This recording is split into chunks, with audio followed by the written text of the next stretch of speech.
Meet Comdex. Comdex is a decentralized synthetics protocol in the Cosmos ecosystem. Comdex enables its users to create and exchange synthetic assets using their Cosmos ecosystem holdings.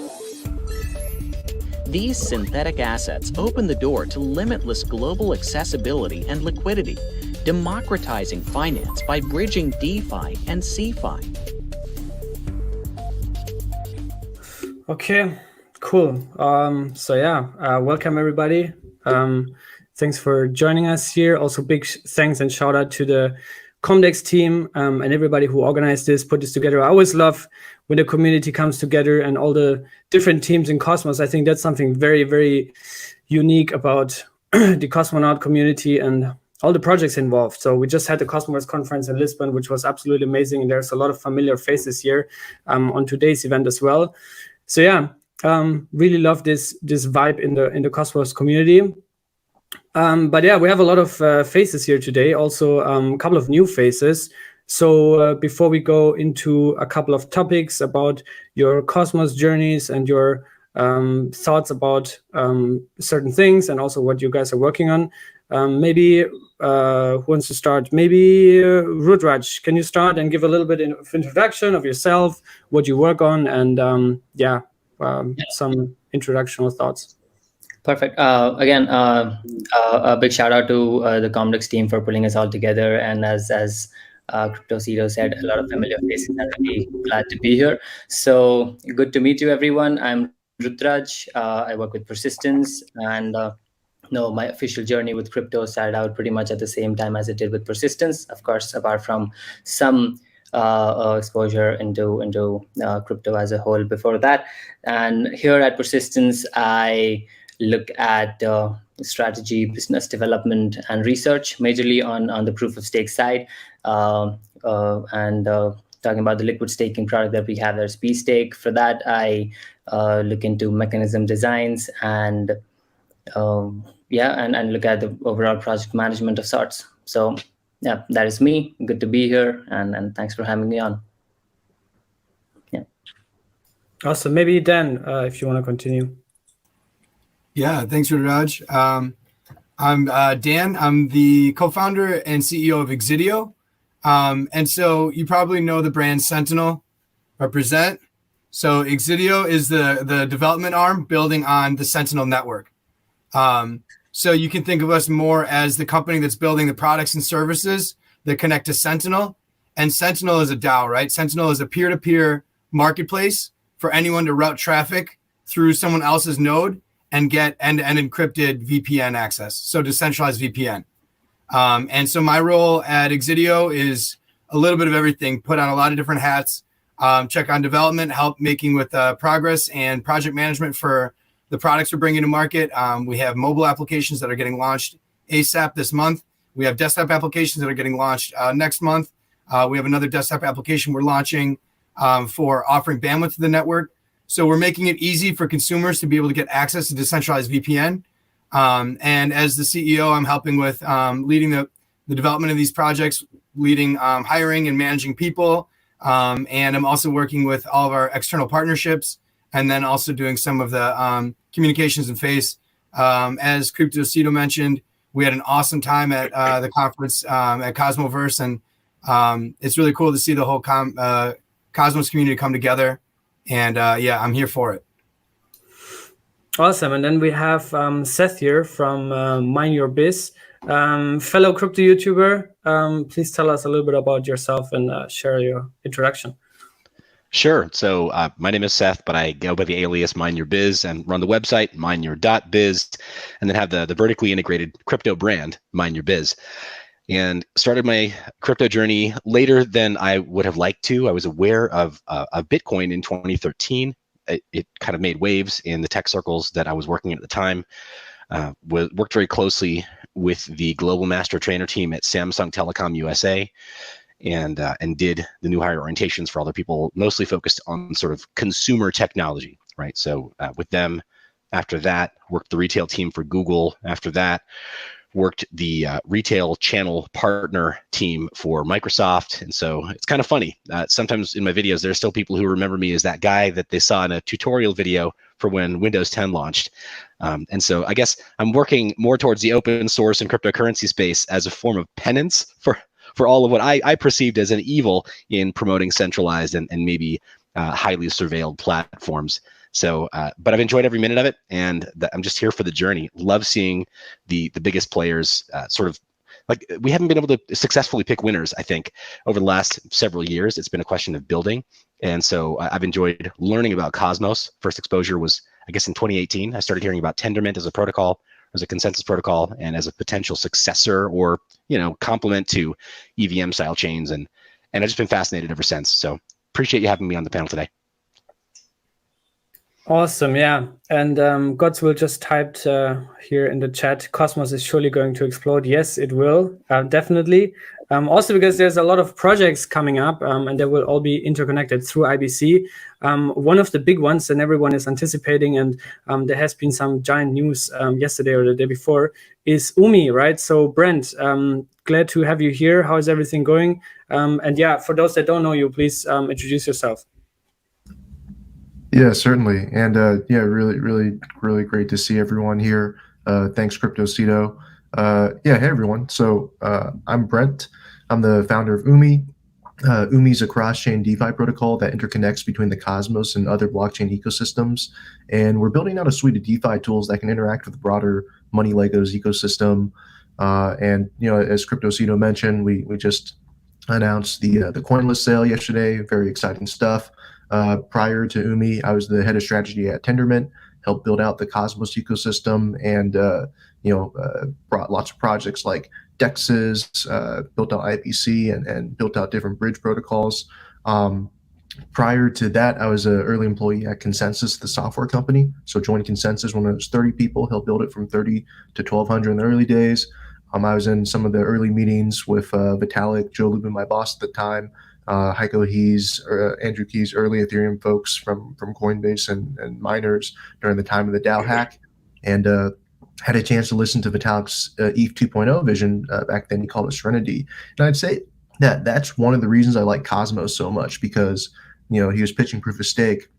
Back when Vitalik was like putting together these ideas, Jay Kwan was and Ethan Buckman were already talking to Vitalik, and in fact, Cosmos invented the concept of a bond validator, and they invented the concept of slashing conditions. And so these are all intermingled ideas with Ethereum and Cosmos. But just got to see a lot of the ups and downs of the crypto ecosystem. My first job at Consensus was we were like, oh, we need to get Ethereum listed on exchanges and stuff. So I put together documentation for helping facilitate that process.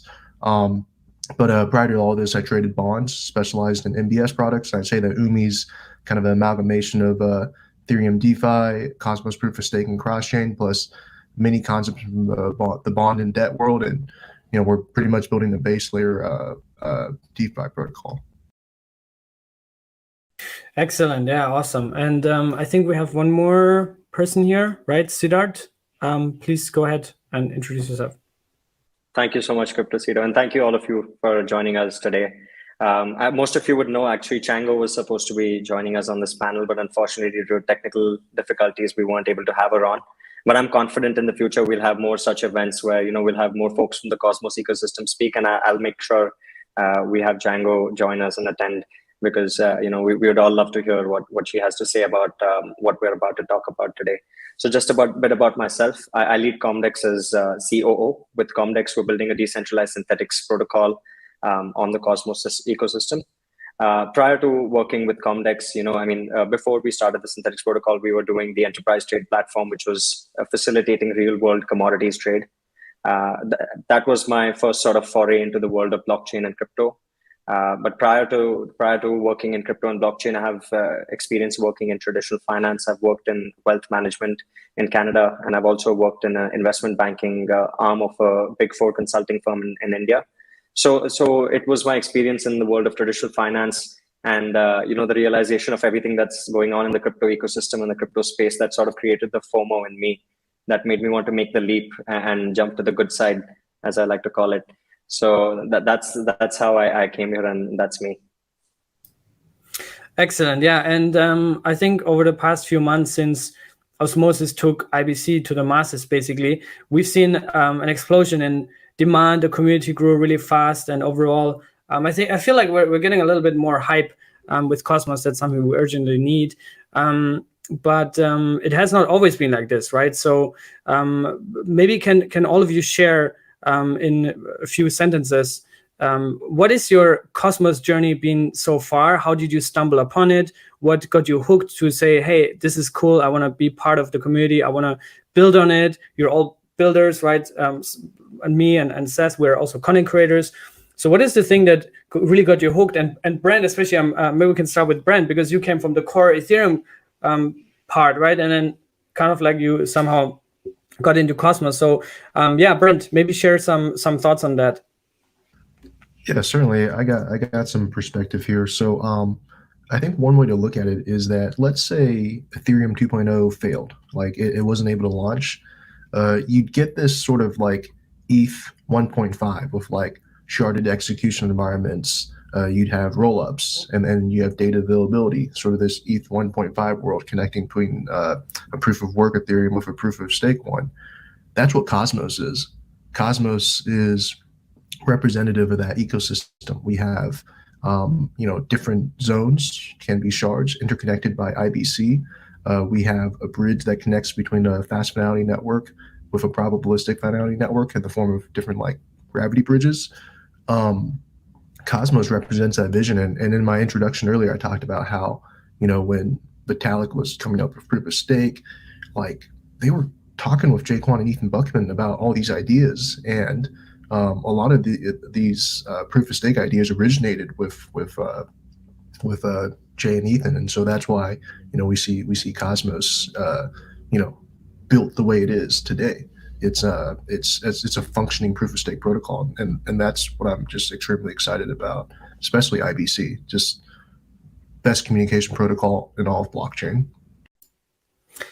Awesome. And then Dan, in your case, it's also been really interesting because you guys have been also fully on Ethereum, and we're, I think, one of the first projects to migrate then completely over to Cosmos. So why was that the case? How did you find it, and how do you see the value proposition of Cosmos?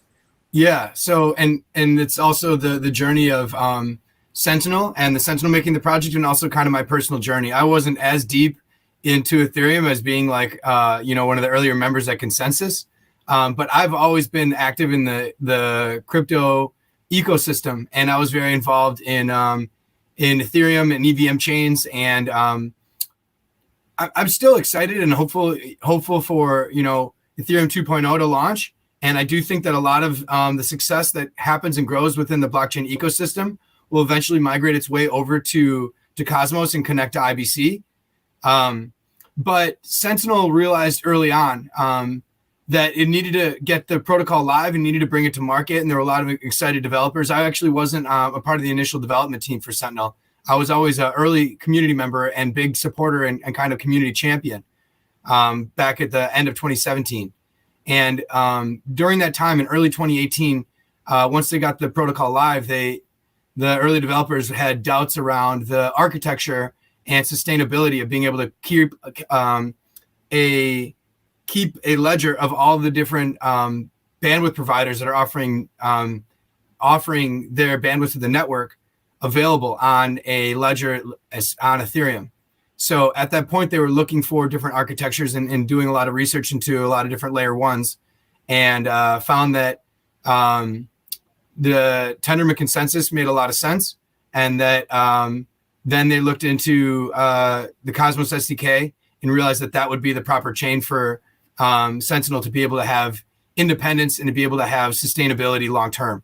So that was an early design mechanism decision that was made, I believe, in the first quarter of 2018, and had been building on Cosmos SDK for a long time. And Sentinel has been very active in the Cosmos community for a long time, participated in Game of Zones and Game of Stakes, and we've been award winners in both of those competitions, and bringing more robustness to Cosmos as IBC went live. So it's been a really amazing journey, And like you said, Cryptocitio, it's kind of a long time coming to now see Osmosis and Gravity and Swift Chain actually making this accessible to the world and not just like a theoretical thing. So it's been really cool to see, and we've been really fortunate. We've been one of the most liquid and deep pools on some of these bigger dexes as well. So we're excited to see the whole ecosystem continue to grow.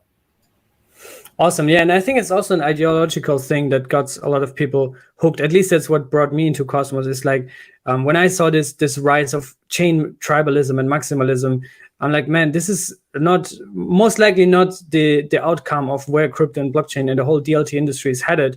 And before this call, we also talked briefly about this. So Seth, maybe you can share some thoughts, and if you can also relate it onto Cosmos. What are you kind of like interested in that ecosystem? And yeah. How do you view the whole thing?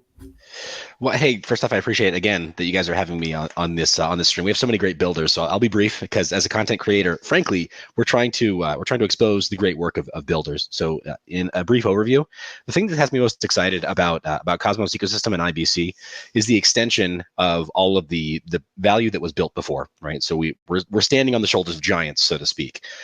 Just heard Brent talk about some great builders in the space who are very well known, who've done transformative work in the space and rather very, very innovative work in the space that is now sort of the starting point for a lot of transformational work. And then hopefully we see, significant innovation on top, not just transformative work. And I think that IBC really does represent that in terms of making proof of stake consensus with high throughput a reality today, instead of having to wait again.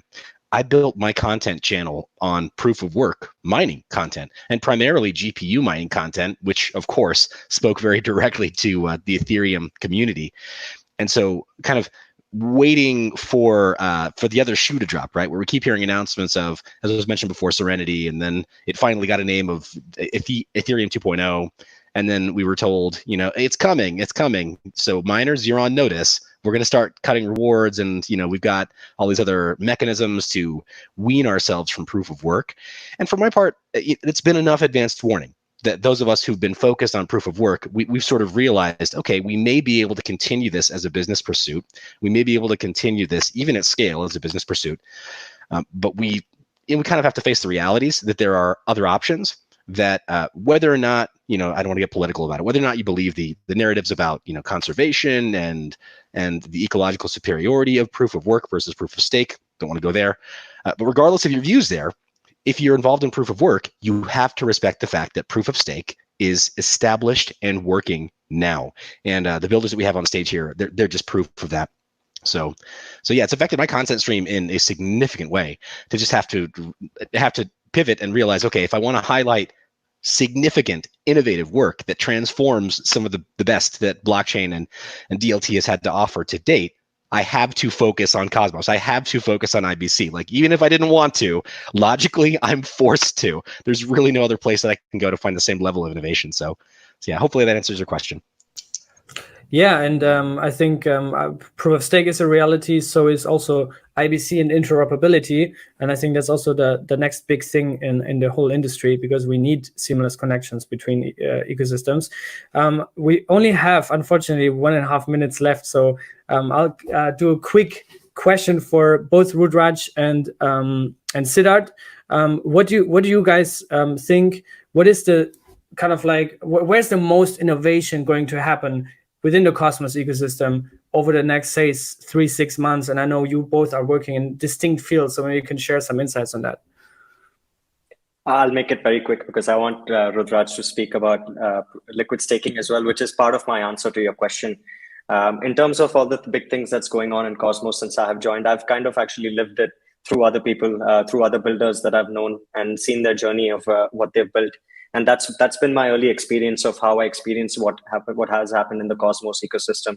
And when earlier this year we embarked on this journey of building the Synthetics protocol, getting involved in the Cosmos ecosystems ourselves fully.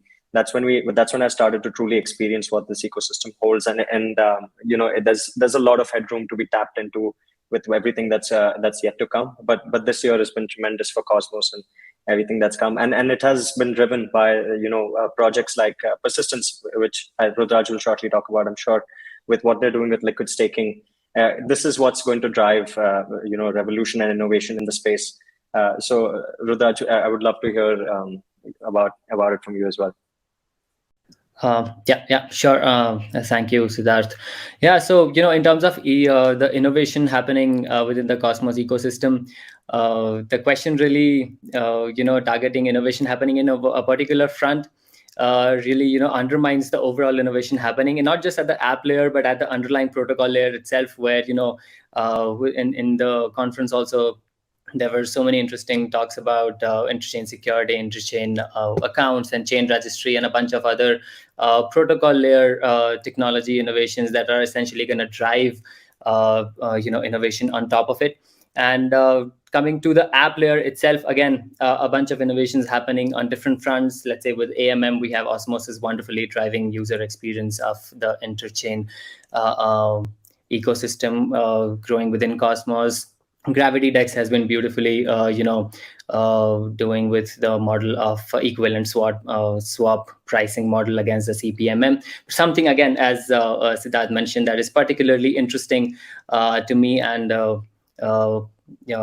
at Persistence is liquid staking, because there's just so many different thought channels as to what would work and what wouldn't, or what is the most optimum way to go about it. So there's native liquid staking that is issuing derivatives at the chain layer itself. That's something that Umee has adopted with the Umee token. So that they're building, and there's the standard staking derivatives that are issued at the app layer. That is something that pStake is doing, and broadly live for Atom and XPRT. And then again, there's superfluid staking, which is kind of an opposite way to what staking derivatives do, and make people participate in DeFi first and then participate in staking. So there's just so many thought channels, and it'll be really interesting to see how all of these innovations that are currently happening, in sort of a disjoint manner, would come together and maybe, evolve into a solution that gives out the most optimal value for the ecosystem as a whole. So yeah, that is about liquid staking. But apart from that, a bunch of innovation happening on many different fronts. On the NFT side as well, especially with after IBC has materialized after a long while when it was under development. So inter NFT standards that are being developed, clubbed with the lower fees and the higher TPS and IBC within the ecosystem, all of this clubbed together is gonna give rise to a whole new bunch of use cases that have not been seen yet. So yeah, really excited to see all of these materializing slowly, and in next 3 or 6 months, not just that, but next coming years are going to be explosive. Yeah, and I highly recommend everybody to check out Abhitej's presentation at Cosmoverse, which you can find on my YouTube channel, Cryptocitio, but also on DeFi Times or the Omniflix channel, which is right after Sunny's presentation about superfluid staking. So it's really funny to see their kind of how they play together, or different views on the topic, which is very interesting. Very last questions, we have to wrap it up, unfortunately, is for Brent. I can't let you go without asking you this, because CMDX is doing an airdrop, Sentinel is doing an airdrop or a hodl drop. Persistence did one. Brent, tell us, is there an airdrop? Soon. Okay. All right. Soon. All right. So stay tuned, I guess. Follow all the channels, also from all the speakers here on this panel today. And yeah, thanks again to the Comdex team for having us on. I think this was really productive, even though it was pretty short. But yeah, I really appreciate everyone being here. And yeah, I'll see you on some other occasion in the future. Thank you for having us. Thank you for joining. Again. Thanks, all. Thanks, audience. Thanks, Cryptocitio. Airdrop season.